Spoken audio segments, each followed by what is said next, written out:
guys, today we're going to be talking about crested geckos, and I was inspired to make this video because I was just thinking the other day how bummed I was that I rarely get to hang out with or see or handle my crested gecko Brutus. I got Brutus at a reptile expo, I would say probably about 5 or 6 months ago. And this is my very first experience with crested geckos in general. And I have pulled him out. I've waited till the end of the day to film this because crested geckos are nocturnal, so they are active in usually like later parts of the evening. Like usually Brutus is not active in his cage at all until like 11 p.m. at night. So I put it off as much as possible. I'm like the worst YouTuber ever. Like my phone's like on loud right now. So I was inspired to make this video kind of talking about whether I regret getting a crested gecko to help some of you decide if a crested gecko is right for you. So let's just jump right into this. I did a shit ton of research on crested geckos before I got Brutus. By the way, this is Brutus. This is, see, he's got a frog butt. He dropped his tail before I got him. He was a breeder, and he is absolutely adorable. Oh, by the way, did you guys see my background? Can you tell what this is? I feel like I should push my camera back further so you can see even better, but it's dinosaurs. I thought it was fitting because like Brutus kind of looks like a dinosaur. So Brutus, this is Brutus Frogbutt Morgan. And he was a little breeder and he was retired and the guy was getting rid of his breeder. So I was like, you've probably lived in a tiny little shoebox your whole life. I'm gonna give you a really cool cage with live plants and everything. I actually did a video building his enclosure and I will link that in the description box below in case you guys wanna watch that. Am I talking really loud? I'm so sorry. I'm so sorry. Little virgin ears. So I did a lot of research before getting a crested gecko. I was attracted to them originally, or initially, because I just really loved the way that they look, and I still do. Like, he is so cute. Crested geckos actually don't have eyelids, which I love. They have little eyelashes, and well, they're eyelashes. So they basically use their tongue to keep their eyeballs moist. And so that's one weird thing about crested geckos. You can't really tell if they're awake or not because their eyes are always out and about and like open. Oh, my arm's gonna get real tired real quick. I do have to be careful. I'm sitting in front of a desk because they do like to jump. So look at his little, he's like doing the splits. So I did a lot of research on crested geckos before I decided to get one, and I just loved that I could make the enclosure really cool looking, and I just love their little toes. Just pretty much like love everything about like how they look. They're absolutely adorable, and from what I read, you know, somewhat easy to care for. I did a lot of research. I even got a book. I was reading that, like it was like a really old school book. But basically crested geckos, you know, one thing I was like, oh, okay, they're nocturnal. You know, my leopard geckos are crepuscular, so they're active in the evening and whatnot. And my hamsters are pretty much active, you know, in the later hours of the evening. It'll be fine. I'll still be able to like hang out with them and stuff. Well, that's not really the case. I don't know if it's just my crested gecko, but I would assume that it is kind of all of them, but I rarely see this little guy, and which is the purpose of this video. So I would just say if you are looking for a pet that you are going to be able to hang out with and walk around your house with throughout the day and like kind of in the early evening, this is not really the pet for you. I rarely see Brutus doing anything. He's typically like, even at 11 p.m. at night sometimes, he is just chilling in the back of his cage. And unlike, you know, a bearded dragon or something, really easy to grab out of their tank, he is suctioned to the wall and is not interested in coming out. Pretty much ever. He like never tries to come out when I open the thing. I rarely see him. He's behind all the foliage in his cage. And the only time I really ever see him is when I gently pry him out of his cage at night or today. So I just wanted to throw that out there. A couple other things about crested geckos. Their lifespan is about 15 to 20 years when they are kept healthy and happy the way that they should be. So that's another consideration.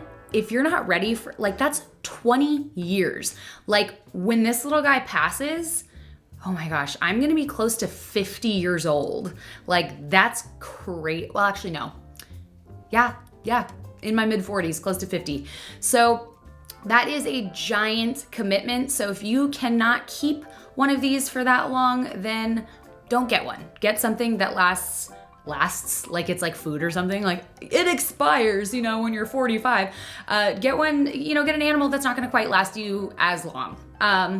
Another consideration is that if you live in a colder climate or it's very arid, you're going to have to figure out ways to keep the tank around 78 to 82 degrees, because that's kind of what they need.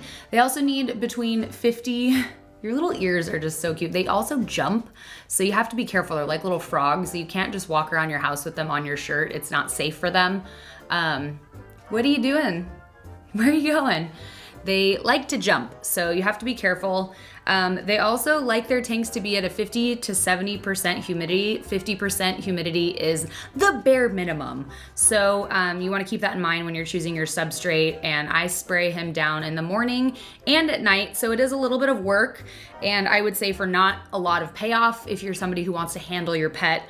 I love Brutus, he's awesome, but had I realized that I wasn't really gonna see him very much for, you know, his whole 15 to 20 year lifespan, I might have chosen to go with a different reptile. Hi, baby.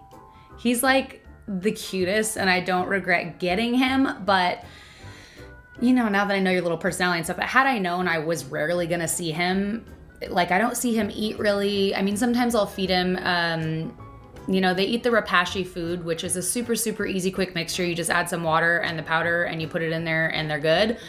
So you don't have to feed them insects if you don't want to. I prefer a varied diet for pretty much all of my animals. I don't think it's fair to feed them one thing for their entire lives. So I actually chop up some fruit for him sometimes.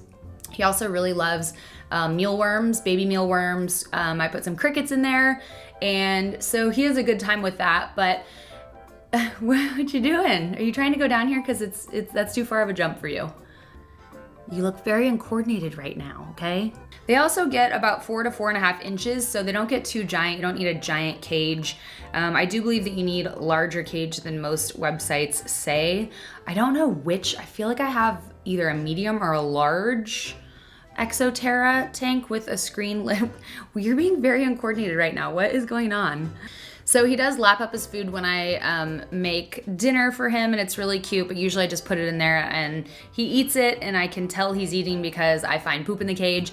But as far as interaction goes and stuff, we don't interact a whole lot. He kind of just hangs out in his cage and I don't mess with him, and you know, and I rarely see him doing anything in his cage. He's not super active, and that's something that you'll find a lot on the internet. People are like, is there something wrong with my Crested Gecko? I never see them move, and it's because they're doing it when you're sleeping. They're doing it when it's pitch black in there and you're sleeping. So you don't really get the joy of watching them eat as much or roaming around their you know, enclosure or anything like that. So I just wanted to make this video to show you guys, to introduce you to Brutus and his handsomeness, but also to let you guys know kind of the realities of a Crested Gecko, or maybe it's just mine, maybe some are a little more active than mine, but generally speaking, they're kind of just active in the wee hours of the morning, in the middle of the night when you are sleeping. So you're not really gonna, you know, see a whole lot from them. So just be prepared for that if you are wanting to get a Crested Gecko. My hair is getting my face. Do you guys have a Crested Gecko? If you do, let me know if you can relate to some of the things that I've mentioned in this video, or do you have a completely different experience with your Crested Gecko? Let me know. I'm curious, since this is the first Crested Gecko that I have ever owned, and I think it will be the last that I ever own. He's gonna last a very, very long time. Fingers crossed, as long as he's in great health. We take very good care of you, huh? Look at your little chubbiness. Say hi to everybody. He's so beautiful too. They also have the ability to change colors slightly. Sometimes he'll be much darker and much lighter. It's pretty cool.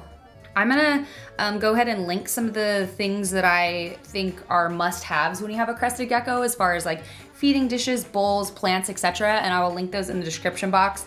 But that is all from us over here. And I just got back into town, so I need to ramp up and pre-film some more videos.